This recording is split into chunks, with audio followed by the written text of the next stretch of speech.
Welcome everyone. It's my honor to talk today with Joonas Koivisto. He's one of the principal speakers in the third International Prevention Congress that will take place on 7th, 8th and 9th of October 2021. Hello, Joonas. Hello, Ciro, and thanks a lot for giving me this opportunity to participate in this conference and giving a presentation about the development needs in ECHA regulatory exposure modelings. Good. Nice to talk with you, Joonas.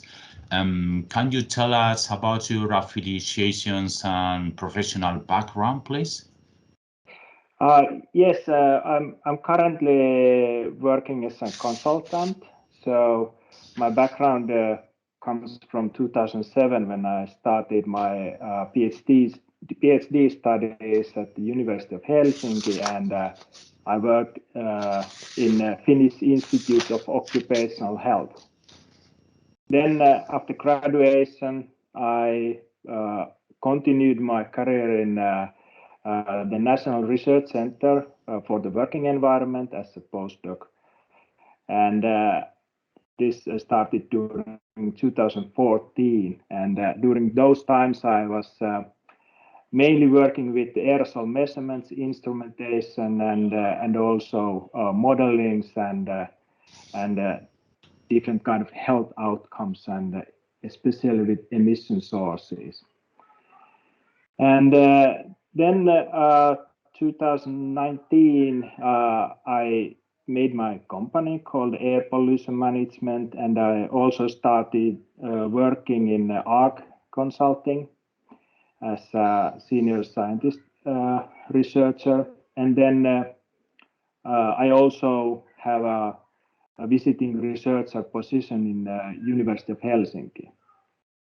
And nowadays I'm working mainly with exposure modelings and source-specific exposure and risk assessment.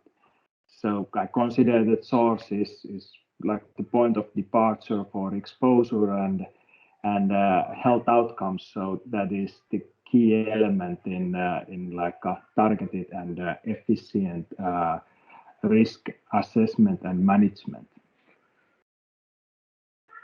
Good. That sounds very interesting. Different companies, University of Helsinki. You have a very wide knowledge about this topic. And currently, can you tell us about your work, about your next challenges that you are working?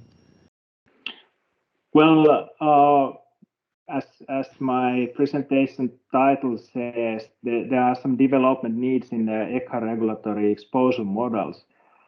I've been quite long time studies how to overcome the ECHA needs, for example, setting conditions of use for downstream users and so on, how to manage the processes safely and so on.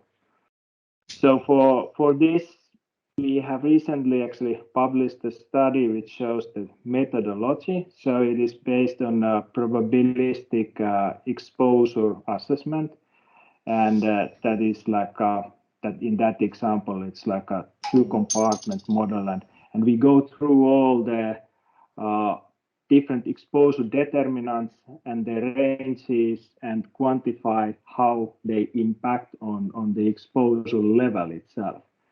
And this is like very efficient method to identify which of the exposure determinants are critical and how much they affect on the exposure level. So this is something that I'm going to present, and I'm going also to discuss about the current issues with the ECHA regulatory exposure models, namely Stoffe Manager and Advanced Reach tool. So we have evaluated, or I have evaluated those very long time, and then the conclusion is that they are not actually mechanistic models by definition of International Program on Chemical Safety. and they are not producing actually quantitative exposure estimates. Regardless, they are giving a concentration as an output, but more subjective estimates. And this is, of course, one big issue in ECHA regulatory exposure modeling, because the requirements are, of course, quantitative exposure estimates that are evidence-based and scientifically well reasoned. Oh, it sounds quite challenging. There is a lot of work to be done in that issue. I am wishing to attend it to your presentation. Thanks a lot for sharing your time, Joonas. I hope that we'll meet up during, of course, during Prevencionar Congress, and it's been a pleasure to talk with you. Thank you very much, Siro, for the interview and giving me opportunity to tell a brief history of myself and about the topics. And I'm really looking forward to see you in the Congress. Good. Me too. See you. Bye-bye. Thank you. Bye-bye. Bye.